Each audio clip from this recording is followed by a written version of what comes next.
दोस्तों, दुनिया तरक्की की राह में इस कदर गामजन है कि अगर हम हिस्ट्री में फोकस करें तो सबसे तेज बदलने वाली चीज मोबाइल फोन है, जिसने हमारी जिंदगी के साथ साथ हमारी सोच को भी बदल कर रख दिया। आज के दौर में जो हम चाहे मोबाइल फोन से कर सकते हैं। मनी ट्रांसफर से लेकर टिकट बुक करने तक जो हम किसी जमाने में कंप्यूटर से किया करते थे, आज के जमाने में ये सब कुछ हम एक क्लिक से मोबाइल फोन से ही कर सकते हैं। और आज के दौर में दुनिया इस कदर तक तरक्की कर गई है कि मोबाइल भी वाटरप्रूफ आना शुरू हो गए हैं। ये सब गुजरे कुछ सालों में हुआ है। और अब सवाल आता है कि आखिर मोबाइल फोन बनाया किसने और इस मोबाइल फोन को बनाने की जरूरत क्यों पेश आई। और दोस्तों, आपको सुनकर बेहद हैरानी होगी कि इस दुनिया में एक ऐसा फोन भी है जिसकी प्राइस तकरीबन 5.7 करोड़ है। और दोस्तों, अगर आप भी जानना चाहते हैं कि मोबाइल फोन किसने और किस मकसद के लिए बनाया, तो इस वीडियो को एंड तक लाजमी देखिएगा।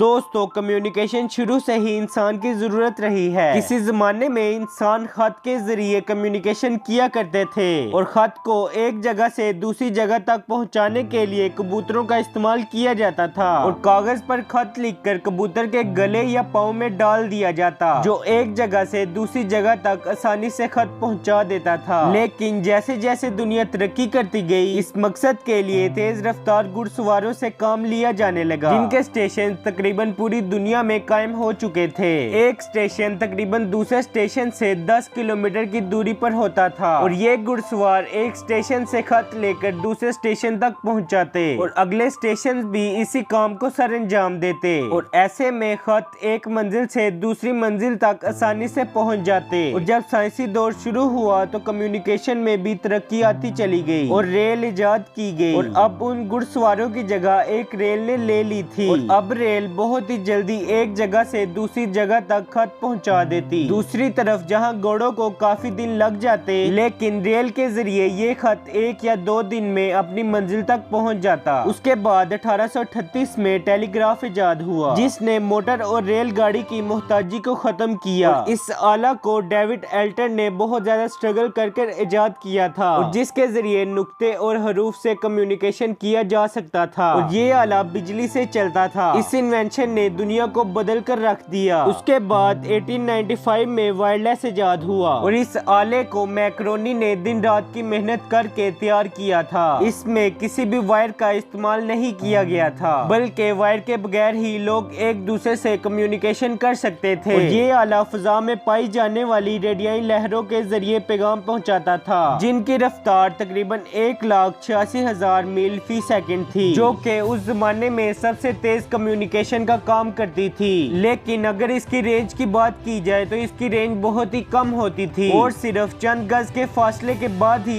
इसकी आवाज खराब हो जाया करती थी। दुनिया का पहला स्मार्टफोन 1908 में लॉन्च हुआ था और जिसने इस मोबाइल को लॉन्च किया था उसका नाम नथान स्टबलफील्ड था, जो कि केंटकी नाम की एक कंट्री में रहते थे। और जब उन्होंने पहला मोबाइल फोन लॉन्च किया तो उस जमाने के मोबाइल फोन कार्स में ही अटैच हुआ करते थे और सिर्फ वो कार ही इतनी पावर जनरेट कर सकती थी कि वो मोबाइल फोन को रन कर सके। अगर आपको किसी से बात करनी होती थी तो वो गाड़ी में बैठकर ही हुआ करती थी और उस जमाने में अगर किसी से बात करनी हो तो घंटा घंटा इंतजार भी करना पड़ता था। और अगर उस जमाने में फोन में किसी से बात करनी हो तो उन दोनों फोन्स में कनेक्शन होने में ही बहुत टाइम लग जाता, क्योंकि उस वक्त सिर्फ 12 चैनल्स ही हुआ करते थे और वो चैनल ये मोबाइल फोन्स को आपस में कनेक्ट करवाते और फिर 1-2 घंटों के बाद बात ठीक से हो पाती। और कार में लगे इस मोबाइल का वजन तकरीबन 40 किलोग्राम था। और फिर आगे जाकर 1969 में NMT ग्रुप कायम हुआ, जिसका पूरा नाम नॉर्डिक मोबाइल टेलीफोन था, जिसमें स्वीडन, डेनमार्क, नॉर्वे और फिनलैंड के बड़े बड़े इंजीनियर्स शामिल थे। इनका मकसद एक ऐसा मोबाइल फोन सिस्टम तैयार करना था जो अब तक किसी ने ना बनाया हो। उसके बाद इन इंजीनियर्स ने दिन रात की मेहनत करके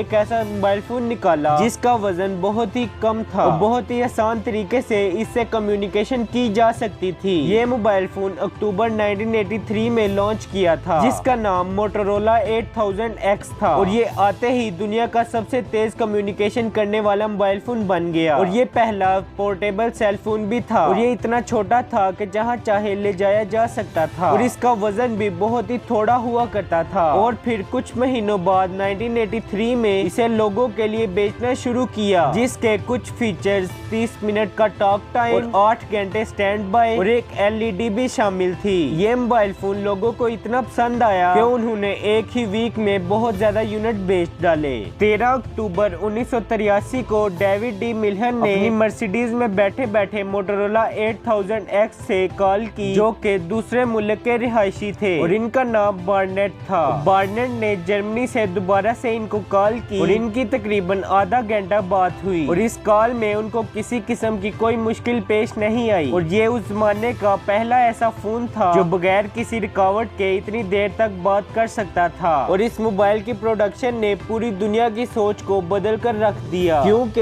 एक बहुत बड़ी चिप की जगह एक छोटी सी चिप ने ले ली थी, जिसकी वजह से मोबाइल का साइज भी छोटा हो चुका था और वजन में भी बहुत ही कम हो चुका था। उस फोन के बाद फिर इस दुनिया में काफी ज्यादा कंपनीज भी आई, उन्होंने अपना मोबाइल फोन बनाने शुरू कर दिए और अब दुनिया में तरह तरह के मोबाइल फोन आना शुरू हो गए। सन 2000 में नोकिया 3310 को सबसे ज्यादा फतह मिली, क्योंकि 2001 में ये सबसे तेज बेचे जाने वाला स्मार्टफोन बन गया और ये मोबाइल फोन अपनी मजबूती की वजह से जाना जाता था। और सिर्फ कुछ ही देर में कंपनी ने इसके 126 मिलियन फोन बेच डाले। और अगर आज की बात की जाए तो दुनिया में बहुत ज्यादा स्मार्टफोन्स आ चुके हैं और आज के मोबाइल फोन्स में बहुत ज्यादा फीचर्स भी आ चुके हैं और आज के स्मार्टफोन्स को हम पानी में भी आसानी से लेकर जा सकते हैं, क्योंकि एप्पल कंपनी ने कोई ऐसे फोन भी लॉन्च किए हैं जो वाटरप्रूफ हैं, जिनको हम पानी में भी आसानी से चला सकते हैं। और आज के दौर में दुनिया इस कदर तक तरक्की कर गई है, आज के दौर में जो हम चाहे मोबाइल फोन से कर सकते हैं। मनी ट्रांसफर से लेकर टिकट बुक करने तक जो हम किसी जमाने में कंप्यूटर से किया करते थे, और आज के जमाने में ये सब कुछ हम एक क्लिक से मोबाइल फोन से ही कर सकते हैं। दोस्तों, अगर दुनिया में सबसे ज्यादा एक्सपेंसिव फोन की बात की जाए तो इस फोन को वर्टू नाम की कंपनी ने बनाया है, जिसका पूरा नाम वर्टू सिग्नेचर कोबरा है, जिसकी शेप एक नोकिया के फोन जैसी है, जिसकी प्राइस तकरीबन $3,60,000 है, जो कि तकरीबन 5.5 करोड़ रुपीस बनती है। और दोस्तों, मैं आपको बताता चलूं कि इस मोबाइल फोन में कोई टच स्क्रीन भी नहीं है और फिर नोकिया की तरह दिखने वाला फोन आखिर इतना महंगा क्यों है? तो दोस्तों, मैं आपको बताता चलूं दोस्तों, इस मोबाइल फोन को महंगा बनाने वाली चीज इसमें लगे पत्थर हैं। इस मोबाइल फोन को 439 याकूत को इस्तेमाल करके बनाया गया है और इस मोबाइल फोन को और महंगा बनाने वाली चीज इसका स्टाइल है। इस मोबाइल फोन के स्टाइल में एक सांप को भी इस्तेमाल किया गया है, जिसकी आंखों में 2 कीमती स्टोन्स भी लगाए गए हैं, जो इस फोन को मजीद महंगा बनाते हैं। दोस्तों, यही वजह है कि ये मोबाइल फोन इतना महंगा है और इस मोबाइल फोन को सिर्फ ऑर्डर पे ही तैयार किया जाता है। इस मोबाइल के रिलेटेड एक इंटरेस्टिंग फैक्ट ये है कि अगर कोई पर्सन इसे ऑर्डर करता है तो हेलीकॉप्टर इसकी डिलीवरी करता है। और कंपनी का कहना है क्योंकि ये मोबाइल बहुत ही ज्यादा कीमती है और इसी वजह से इसकी डिलीवरी सिर्फ कंपनी ही करने आती है। और इस दुनिया में तकरीबन 8 मोबाइल फोन इस नाम के मौजूद है और सिर्फ करोड़पति लोग ही इस मोबाइल फोन को पसंद करते हैं। इसके यूनिक डिजाइन की वजह से लोग इसे बाय करना पसंद करते हैं। दोस्तों, आज की ये वीडियो आपको कैसी लगी?